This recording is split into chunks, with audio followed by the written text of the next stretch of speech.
Risasi mnaona hapa, hizi risasi hizi zimepigwa hapa usiku zikiwa live.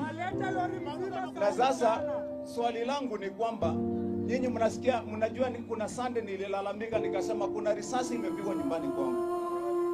Jana nilijikaza nikasema hata kama mali inaharibiwa sitafika hapa, kwa vile sijui kama hizi risasi zilikuwa zimewekwa zinilenge mimi mwenyewe wakati wa giza.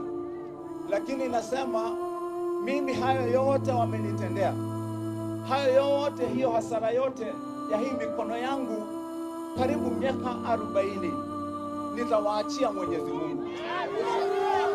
Nitawaachia Mwenyezi Mungu. Naweza kukuwa na nguvu ya kupigana na vigogo, naweza kukuwa na nguvu hiyo, kosa kuwa na hizo nguvu nyingine, lakini Mwenyezi Mungu ako na nguvu. Na yeye ndiye alinifikisha mahali nimefika nikiwa mtoto ambaye ni mtoto wa single mother ambaye hata hana baba saizi na mama alikufa. Na nikang'ang'ana mpaka mahali nimefika na kulea familia yangu ya watoto wengine 5. Mimi nikiwa mtoto wa kwanza. Kutoka kuuza mandazi mpaka mahali tumefika ni Mwenyezi